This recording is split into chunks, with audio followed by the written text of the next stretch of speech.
ladies and gentlemen. On behalf of the African Union Commission, let me also welcome you all to Helsinki. And we were all very happy to be part of the 2010 eI-Africa Infrastructure Conference. Due to the strikes that have taken place, some of our colleagues from the Department of Infrastructure and Energy have not been able to be here.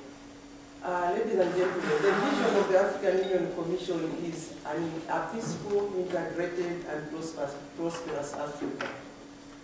An Africa driven by its own citizens to take up its rightful place in the global community. And hence, infrastructure development, including e-infrastructures, continues to play an important role in attaining this vision. While the critical role of infrastructure to improve Africa's development, and especially its competitiveness, is undisputable, infrastructure deficit in Africa is also widely recognized, as we are all aware. Multiple regional and continental initiatives such as the African Union Master Plan and the NEPAD Medium Long-Term Strategy Framework Infrastructure Consortium and the EU-Africa Infrastructure Partnership were undertaken in order to close this gap. Unfortunately, many of these efforts deployed are not fully successful, and there is an urgent need to fast-track African development and integration by expanding the development of infrastructure, building common platform for infrastructure development in Africa, and rationalize the flow of initiatives. In line with the aforesaid, the African Union Commission, with the NEPAD Planning and Coordinating Agency and the African Development Bank, have jointly initiated the project to conduct a study on a program for infrastructure development in Africa, whose acronym is PIDA, and some of you may have heard about it. PIDA is a merger of the AUC sector policies and master plans and the NEPAD Medium to Long-Term Strategic Framework Program. The PIDA project covers 4 sectors, namely energy, transport, information and communication technology, and water transboundary. The overall objective of PIDA is to optimize the efforts and use of resources and to have a common vision for infrastructure development.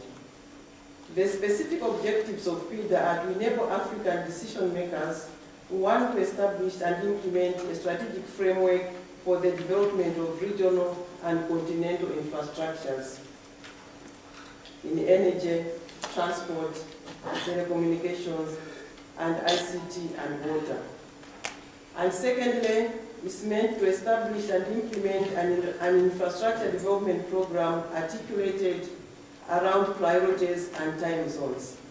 And thirdly, to prepare an implementation strategy and process, including in particular a priority action plan.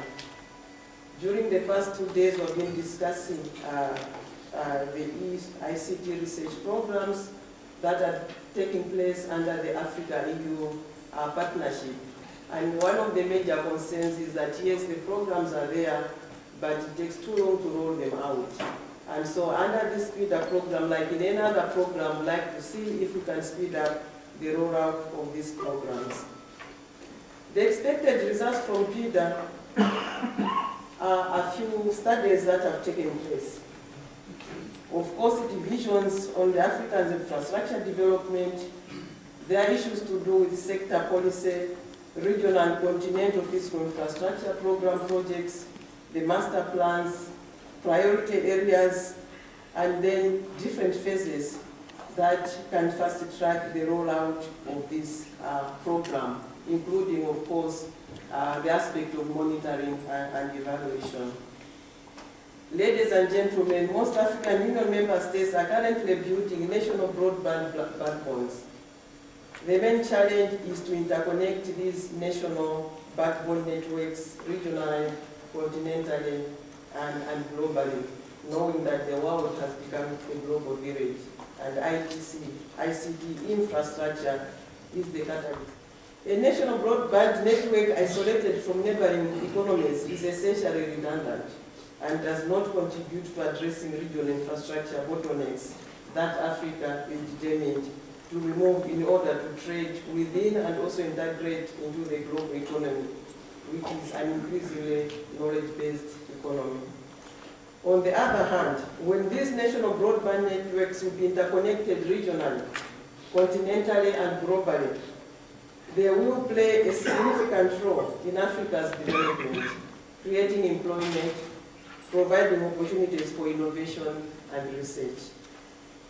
The Africa Connect for Research and Education project will contribute to this unfolding phenomenon and facilitating the creation, development and use of regional research and education networks, and providing them with the connectivity and linkage to the European giant network. Capacity building, obviously, is at the core of socio-economic development, even with all the equipment, all the broadband we're talking about, but if the capacity of the people is not enhanced, and if people are not sharing the knowledge, and then will not move at the rate that we want to move. Ladies and gentlemen, the overall impact of the internet as an enabler in Africa has been constrained by a number of issues. For example, while a number of AU member states have managed to establish internet exchange points, more than half of our member states are yet to set them up in order to carry growing national traffic between internet service providers in their respective countries. In order to address this situation, the African Internet European System will support the establishment of the African Internet Exchange Points, which is another program that is being handled by the African Union Commission under this partnership. Furthermore, the project will also facilitate the setting up of regional internet hubs and carriers, and thereby make internet accessible to most people and also bring down the cost. West Africa, South Africa, North and Eastern Africa bring a world of information and opportunity, but not until when they will all be linked to terrestrial networks across Africa in order to reach the smallest of our villages. And then we'll be able to say that we have indeed brought the world of knowledge to all the African citizens. But at least so far, what is happening are steps in the right direction. The African Union looks forward to continue cooperation with Africa and EU and other developing partners, and we look forward to having fruitful discussion here with various partners, and we wish you very, very good discussions as we advance this program on infrastructure and its challenges. On this note, I wish all the delegation a happy stay in Helsinki and a fruitful one. Thank you very much.